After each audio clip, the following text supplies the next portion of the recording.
Good morning, everybody. It's your coach, Michael here, and welcome to our lesson today. Today, we're going to talk about collocations. Now, maybe you've heard this word before, maybe it's completely new to you, but regardless, we're going to learn a bit about what collocations are, why you need to know them, and I'm also going to give you a list of some common collocations. With that said, let's get right into the lesson and start by talking about what collocations are. Now, a collocation is when certain words or phrases go naturally together in a language. They just fit well. They sound correct and they sound natural. Now, that's a collocation. And you can see in these two examples here, in English, we don't create a cake, we would make a cake, or we would bake one, but we don't create a cake.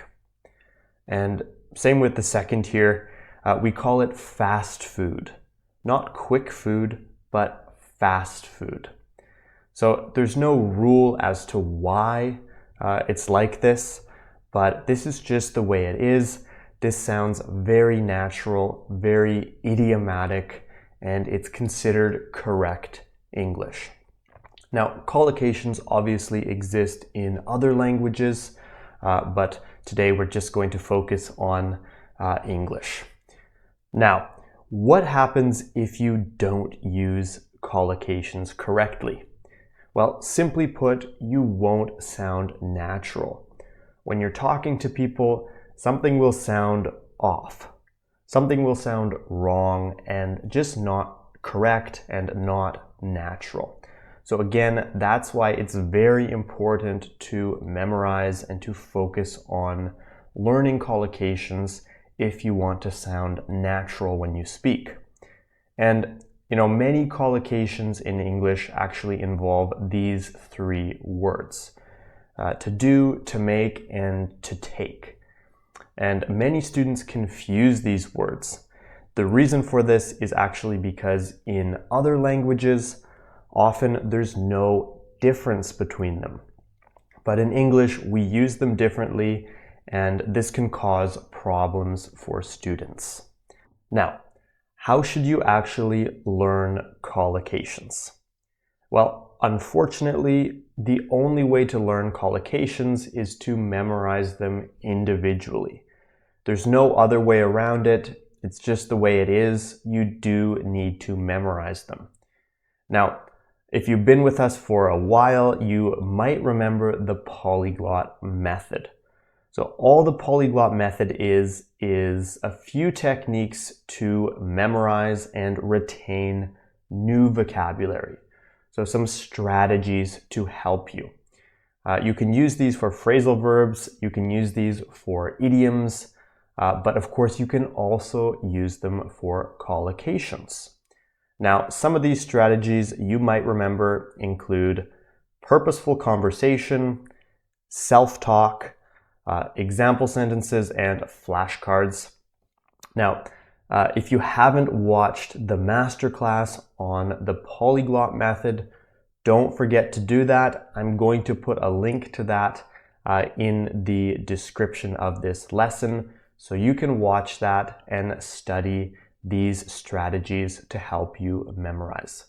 So if you haven't seen that video yet, if you haven't seen that masterclass, no worries. Make sure to watch that, and that's really going to help you memorize and retain new vocabulary. And lastly, I just want to say it is better to memorize words in groups instead of memorizing them individually. And that's exactly what a collocation is. It's a group of words. So it's better to memorize them together. It will help you retain that information in your brain. Okay, so we've talked a bit about what collocations are and how to learn them, but now I actually want to give you some examples of collocations. So we're going to talk about a few different topics. I've divided these collocations into topics, and obviously we don't have time for learning everything today because there are hundreds of collocations, but I want to give you some of the most common that you can use and study right away. Okay, the first topic of the day is daily routine. So things you do on a daily basis. Let's look at these together. We have these three words here: breakfast, lunch, and dinner. Now, we do not take breakfast, we do not take lunch, and we do not take dinner. Instead, we eat or we have breakfast, we eat lunch, we have dinner. Okay, so this is the correct way of saying this, and this is the incorrect way, the incorrect collocation. Same with traffic. We say heavy traffic. We don't say strong traffic. We say heavy traffic. We do our homework. We don't make our homework. We do our homework. Again, look at the difference here between do and make. In some languages, there is no difference, but in English, there is here. We use them in different contexts, so it can get confusing sometimes for students. Okay, to make a phone call. We don't do a phone call. We don't have a phone call, really. We just make a phone call. And lastly, we don't do shopping, we go shopping, okay? We go shopping. Now, of course, as always, I'm going to upload a reference sheet with all these collocations so you can study and memorize them on your own. Okay, let's move on to our next topic here, which is food and drink. So, we don't take coffee, we have coffee, okay? You have a coffee in the morning. You don't take a coffee, you have a coffee. You don't build a sandwich or create a sandwich, you make a sandwich. And again, fast food, okay, we say fast food. Not quick food, but fast food. So burgers, fries, that kind of thing, that's fast food. We don't attend a restaurant. We visit a restaurant or we go to a restaurant.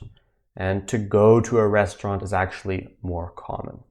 And when we're at the restaurant, we don't see the menu, we don't watch the menu, we actually look at the menu. Or you could say we browse the menu. Okay, we look at the menu or we browse the menu. That's a great verb. And when we're making something for dinner, we're not preparing a recipe. We would not say that. We would say we're following a recipe. We're reading the recipe and we're following it. Okay, some collocations related to food and drink. Now, let's talk a bit about weather. So we don't view the sunrise or sunset. We watch the sunrise, we watch the sunset. We don't view it, we watch it. I've heard students sometimes say the temperature is tall or the temperature is short, but that's wrong. We'd say the temperature is high or the temperature is low. And you don't find the temperature, maybe you check your phone, you're looking to see how hot or how cold it is. We'd say you check the temperature. You check the temperature. Okay, now this is where it gets a bit interesting. So we'd say there is strong wind. We wouldn't say heavy wind, we'd say strong wind. But we would say heavy rain or snow. So it's actually the opposite here. We would not say strong rain, we would not say strong snow, we'd say heavy rain or heavy snow. But we'd say strong wind. So I know that can be a bit confusing, And lastly, we would say light rain and snow. Not weak rain, not weak snow, but light rain, light snow. Okay, so we've talked a little bit about the weather. Of course, there are many more collocations about these topics, but I'm just going to give you a few today to really familiarize yourself with this topic. And lastly, I want to talk to you about work. I want to give you some collocations you can use in business contexts. For example, a meeting, right? We'd schedule a meeting or we'd arrange a meeting. Same with appointment, right?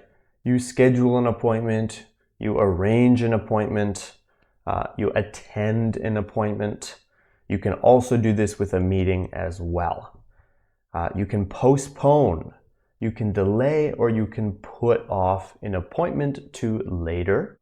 You can cancel an appointment. You can call off an appointment. So it doesn't happen, it's canceled, it's called off. And after the appointment, if you want to talk about the next steps, about the future, we'd say you follow up after an appointment. You follow up. Okay, so you can set up a call, you can schedule a call, and you can arrange a call. When you pick up the phone, we'd say you take a call. And the more informal way of saying that is you're hopping on a call. All right, let's look at a few more here. So when it comes to presentations, we would say you prepare a presentation. You prepare a presentation. When it comes to deadlines, you can either meet a deadline or you can fail to meet a deadline. So that's the opposite, right? When you don't meet a deadline, we'd say you failed to meet the deadline. You can set a goal. You can obviously meet or fail to meet a goal, or you could say you can achieve or fail to achieve a goal. So again, these are opposites. When it comes to campaigns, we would say you run a campaign. And lastly, when it comes to results, you can deliver results or you can achieve a result. And of course, you could also say you failed to deliver or you failed to achieve. That would be the opposite, and that's also correct. Okay, so we looked at a few different topics. I don't have time to give you any more right now. As I said, there are hundreds of collocations in English, so that's obviously too many to learn in one lesson. However, you can download the reference sheet, study these collocations. Maybe some of them you knew already, maybe some of them are new to you, but the priority should be identifying the ones that are new and the ones that you have problems with and working on implementing those in your daily speech.